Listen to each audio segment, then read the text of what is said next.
Oh, good afternoon, and hello, everybody, and welcome to Body Slam Your Eels right here on the NYC Demon Diva YouTube page. Don't forget to subscribe and hit that notification button. I am Steve Fall. You can follow me on Twitter at Steve Fall, and of course, I am with the goddess, Issa. How you doing today?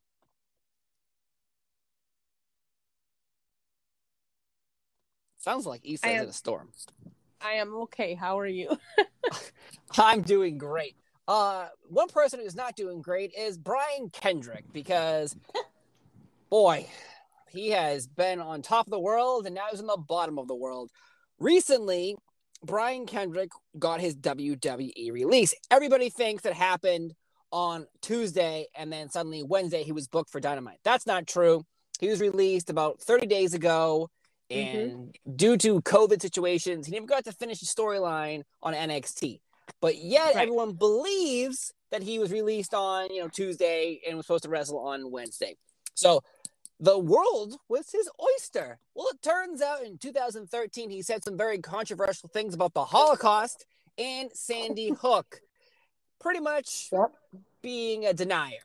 And that set off the entire wrestling world, because I am very happy, because I knew nothing about this situation of Brian Kendrick saying those things. And then once I saw one person tweet about it, I tweeted about it.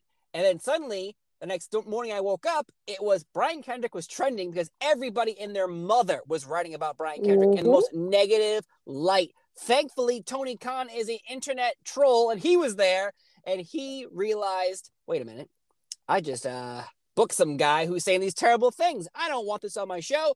So suddenly the Moxley-Brian Kendrick match that everyone was excited about got canceled. Whew. Yep. Whew. So it was a lot. It was a lot in less than 12 hours. A lot went down. Yes. So obviously, I asked someone yesterday about the situation. Brian Kendrick, are people going to separate the character from the real person, or are they one and the same? I mean, I don't know. I don't know. It seems like people kind of pick and choose when they're going to separate a character and when they're going to, keep it all together. I will say I did know about those comments. So, but it was like, I don't even remember how I found out about it. Oh, you know what? It was Bo Dallas was in the Chris Jericho podcast like a couple of years ago talking about conspiracies. And I like conspiracy theories, not to that level like Kendrick does. But I remember listening to that episode and wondering what other wrestlers were into conspiracy theories and what they were. And I went down, when you go down those YouTube holes where you just start looking up those kind of things. And I remember seeing that interview. That has been out there for years. So, the fact that it resurfaced, oh, man. He was in WWE all these years and nobody said anything. Those comments were out there, Yes, and that's really where the internet becomes lopsided, because when Tony Khan tweeted out that he would not allow Brian Kendrick to be on AEW for these vile comments, suddenly there was two sets of thoughts. One was, oh, thank you, Tony, for doing the right thing. The other half was like, that was in 2013. Give him a second chance. And I'm like, there are people who deserve second chances, but then there are people who will never change. The only reason he apologized on his Twitter account is because, just like any celebrity who gets caught drunk driving or beating their wives or doing something terrible, they apologize because they got caught. Did he apologize in 2013 after saying those shit? No, he got caught. And did he ever bring it up, or did he ever reach out to the people that posted the interview and say, hey, please take that down? Those are not my thoughts and my feelings anymore. Like, those are some controversial thoughts for you to magically forget that you said that. You know what I mean? Like, nobody forgets that you say that.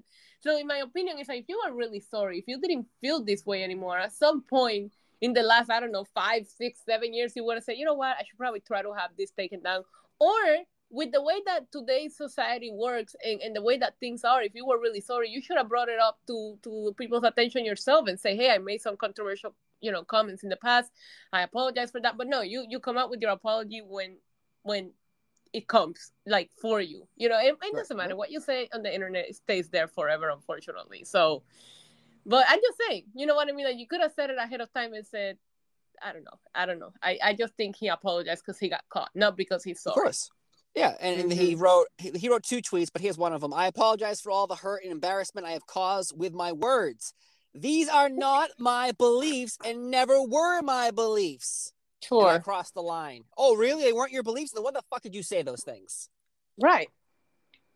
Oh, it wasn't necessary. It wasn't part of a storyline. It wasn't part of what kind of character were you trying to create if that's how you were going to start. You know what I mean? Like, yes. I don't know.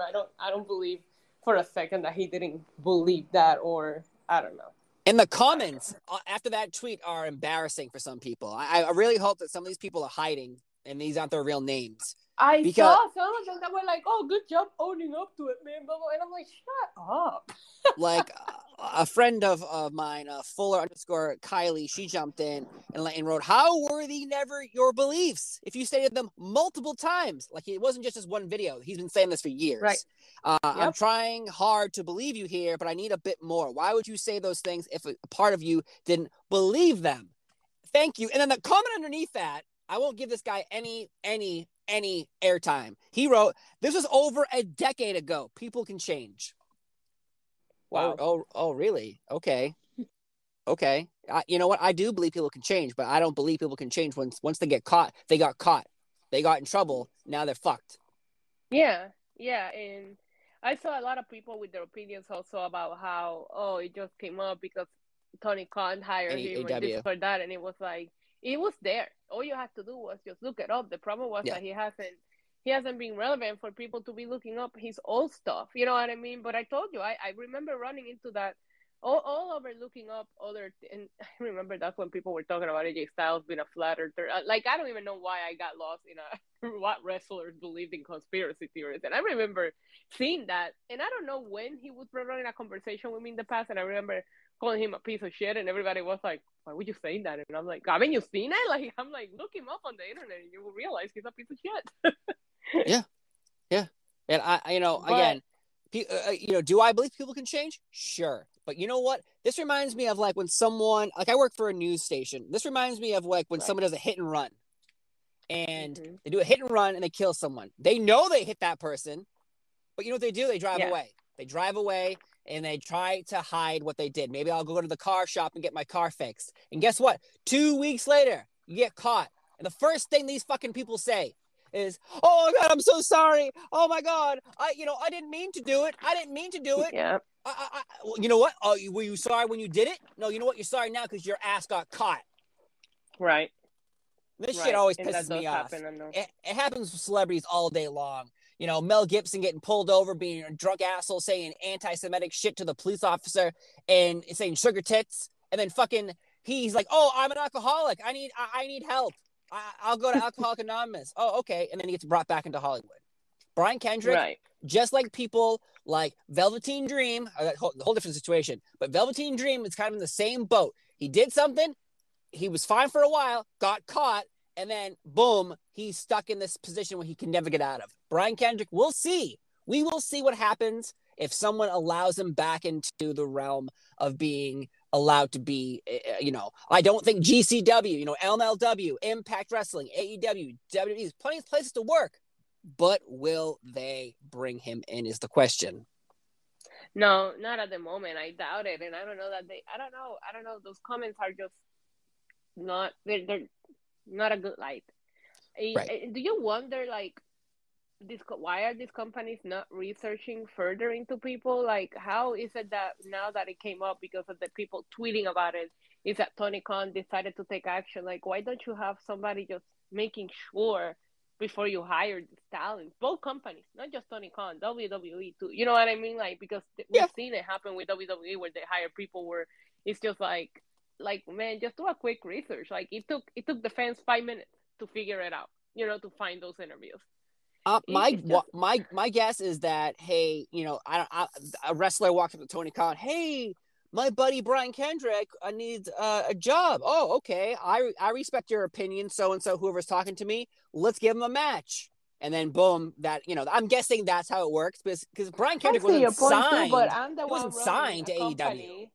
Yeah, but I think it's a lot easier to do the research and say, "Hey, I'll consider it," and just hire. You have enough money. It's Tony Khan, for Christ's sake. Right. You know what I mean? And if not, then say, "Hey, your buddy has some controversial thoughts out there that I don't want to associate it with my company.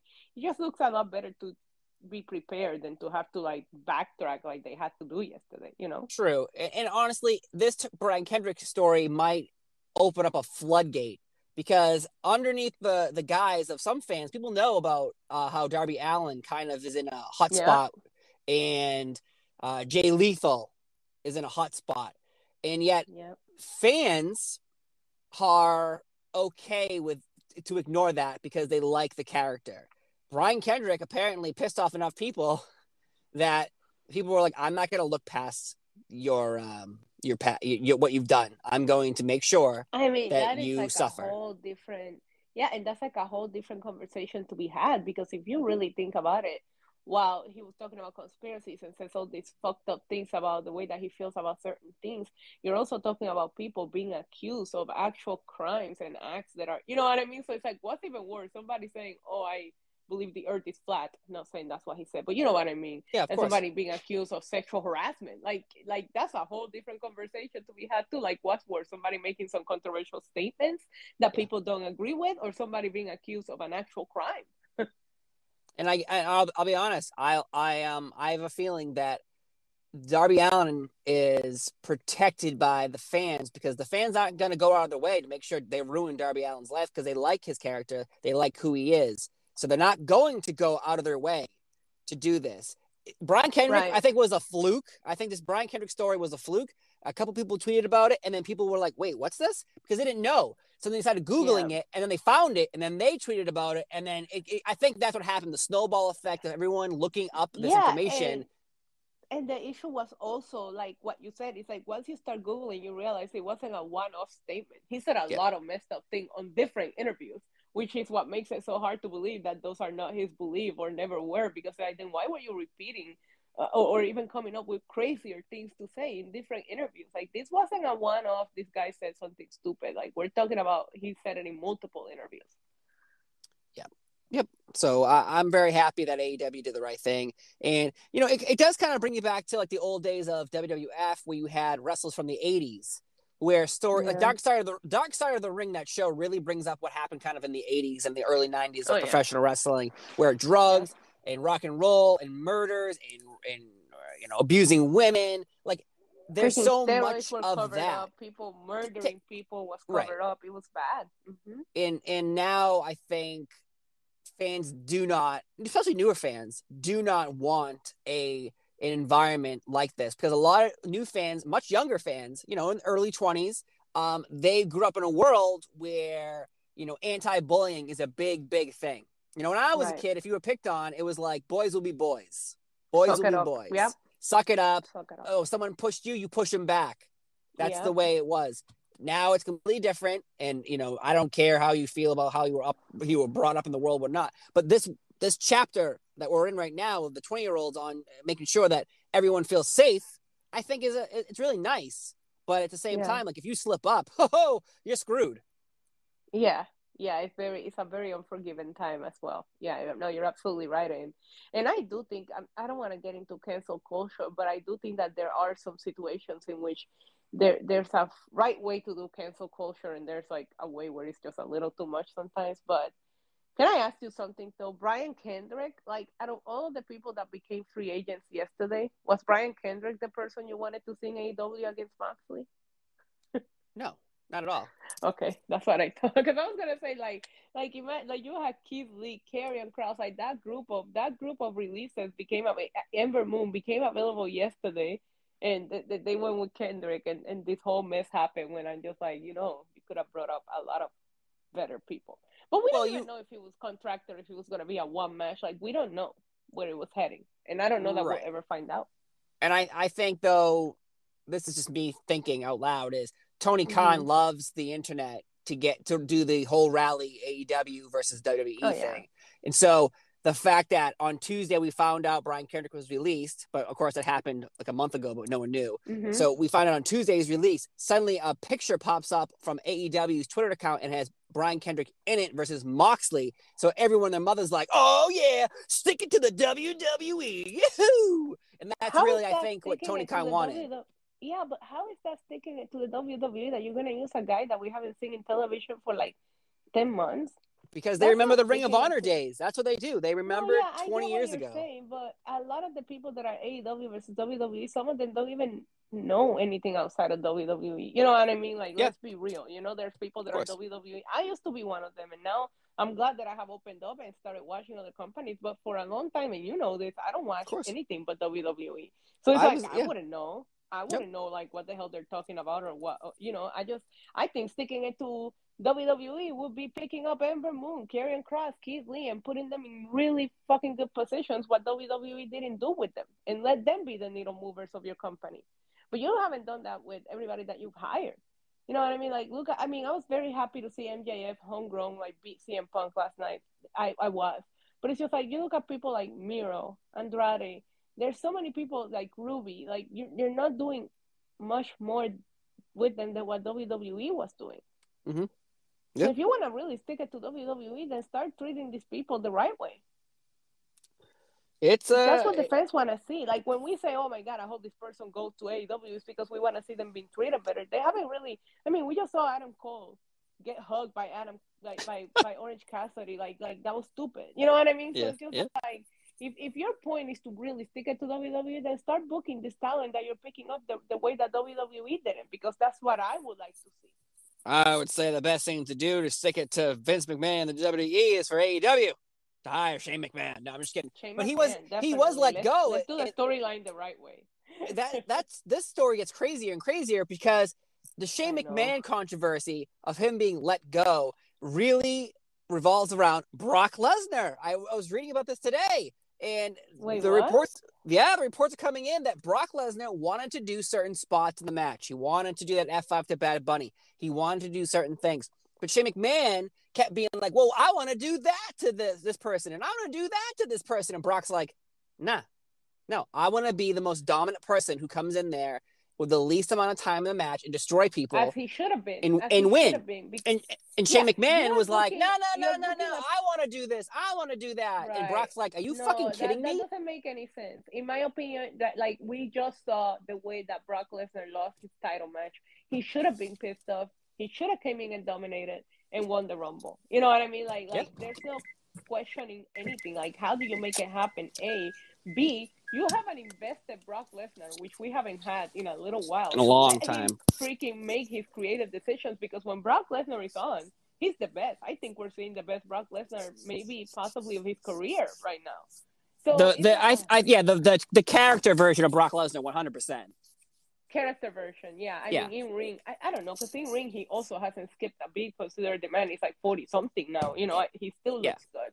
So I don't understand why anybody would just go against Brock giving his opinion and wanting to do things, especially when he's somebody that is the most over with your company right now. Yeah, Shane got a nice pop. I even tweeted about it. I pop when his music hit, but I don't want Shane McMahon to come out there and start beating people up. Like, I don't believe that's who Shane is. I'm happy to see him, but I don't want him to eliminate Kevin Owens. Like, that pissed me off. I just can't believe that. When I was reading it on, Fightful, Ringside News, a bunch of different websites were reporting that, Brock Lesnar and Shane were getting like face to face, being like, you better back the fuck off. Like, and Vince McMahon is the one who had to get involved, because Vince was like, no, Shane, we're not doing what you want to do. We're going to do like what I want to do. And I want to do what Brock wants to do. Than Shane. Yeah, Brock is more of a son than Shane to Vince. But then the story gets a little crazier, and I think this is all Shane's fault. Shane was all upset. Okay. He's all upset no one's listening to my ideas. So he goes to other people and starts complaining about his, oh, they're not listening to me. Oh, they're holding me down. They're all doing this. They won't let me do that. And there's a difference between doing that to your inner circle at work. Like if you have like 3 friends at work and you go to complain about the management, that's different. But when you go to complain to like other managers about other managers, that's like red flag. They have Zoom calls about you, how much you're not listening and not following, the line of command. But also he's the son. Yeah. He's the son of the owner. You think he's safe, but if Shane McMahon can get let go, no one's safe. I just think that you have to separate family and business, and I think that's why a lot of times you see people not involve their family members when it comes to business because of that, because it's like, this is like WWE's biggest time of the year. I feel like WWE is under like magnifying glass right now with the fans and with everybody, with every decision that they make. And people are so ready to hate WWE right now that they almost have to do everything right. You know what I mean? So it's like, I can understand where I'll be like, why are you trying to make this worse? Like, I feel like even when you look at the names that were in the Rumble, there was no a lot of big surprises or anything. This Rumble might have already been set up to fail, let alone having somebody coming and sabotage it. You know what I mean? Yeah. This Rumble was never going to live up to what we're used to seeing from Rumbles from fans. And it could have. I really do think you could have told those stories, even with the names that we had in there, but they didn't. And if that's Shane's fault, then maybe, him taking some time. I don't think that a program with Seth Rollins and Shane McMahon, nobody wanted to see that. Seth Rollins is like doing some of the best work of his career right now. You really want to waste him on a feud with Shane when he should be probably fighting for a freaking title at WrestleMania? So I that part, when I found out about that I highly disagree with. I'm like, why would you go from Roman Reigns to fucking Shane McMahon? Like, you know what I mean? Yeah.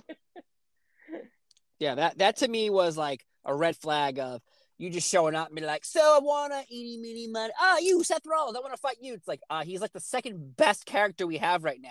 Yeah, that's why I want to fight him. It's like, yeah, well, shit. All right, you can't have Seth. Who do you want? I'll take Roman. It's like, no, you can't have Roman. No, yeah, here's Austin Theory. Oh no, he's too small for me. Let me see, who else you got? Damian Priest. I can beat him at WrestleMania. It's like, no, what are you doing? No, and that's the thing. It's like, if you think about it, let's go back to watch the people that qualify for the Elimination Chamber. Brock Lesnar and Seth Rollins were automatically in, which goes to tell you they're Monday Night Raw see as the biggest stars, and those are the two people you want to pick beef with. You want to fight Seth Rollins, you want to go against Brock Lesnar's desires, who are clearly probably the two biggest names on Monday Night Raw in their book right now. So I don't know what got into Shane McMahon, because I heard stories about him in the past that he was actually the coolest one, and if you're in the corporate building, he would go down to all the floors, talk to all the employees. Like, it seemed like he cared. I don't know that that's the Shane that we got walking into the Rumble this weekend. Yeah, I don't know. It's just so weird. It's just so weird that all these stories keep coming out, and obviously, again, it's Thursday and the Rumble was Saturday. I think more. This is not just like a one-time story. Like, this is a ripple effect of seeing the owner of the company lay off or let go his son, and what else? Who else was involved? The names are going to keep flowing out. Like, this will be a story that lasts for a very long time. But at the same time, do you ever stop and wonder how much of it is exaggerated or not true? Because I don't know that we'll ever hear, unless Shane is really pissed off and goes and does a tell-all podcast. I don't know. And even then, we'll just hear his side of the story. How many of these news people are getting Vince what pissed at Shane, and are just blowing it out of proportion, and here we are reporting on something that we'll never really know the full story to it. You know what I mean? That's why people give Dave Meltzer people give Dave Meltzer shit, because they say plans change. Oh, but what's the matter, Dave? Did plans change? And that's what, that's the running joke with him. Okay, but what makes you think that, let's say you and I are running a company, right? Or you're my son, or I'm your daughter, whatever, right? But everything has gone to shit. And I say, hey, what happens if, I'm going to keep paying you. I'm going to say that I let you go. Take the fault for me, please. So everybody so we have somebody to blame for the Rumble. If it's my dad, I will say, okay, fuck it. Yeah, I'm still going to have money. I'm still going to be okay. I don't need to be wrestling. Why not? So what makes you think that this isn't just a made-up story, just to have, like I told you yesterday, an scapegoat? And I know we probably shouldn't be talking about conspiracies after the news that we opened the show with, but I can also really, really see that happening, where it's just like, oh, we fucked up. We got to blame someone. Hey, blame me. I have nothing to do. I'd rather stay home being a millionaire. Why not? Well, I got to get going, but also that's a good point, because it brings up when Eric Bischoff and Paul Heyman were hired for the directors of Raw and SmackDown. Right. And when SmackDown finally dipped a little bit in ratings after its initial run, boom, what happened? Eric Bischoff laid off because he was the scapegoat. Paul Heyman, boom, Raw wasn't doing well. Oh, Paul Heyman's been pulled. He's not fired, but he's been pulled. Oh, we rehired Bruce Pritchard. Now he's in charge of everything. Everything's good again, everybody. That's what I'm saying. I can totally see them saying, hey, Shane, you're going to take the blame for this one. You good? All right. Yeah, I'm good. Why not? Yeah. So, will probably happen we'll eventually. We're never gonna know what went down, and that's Nope, what it that's comes why, down to. We can speculate all we want, but yeah. we'll never know. That's why here on Body Slam Your Ears, we talk about the biggest wrestling stories of the day. We don't know if they're true or not, but we will discuss them to the end of time if we must. But we are out of time now.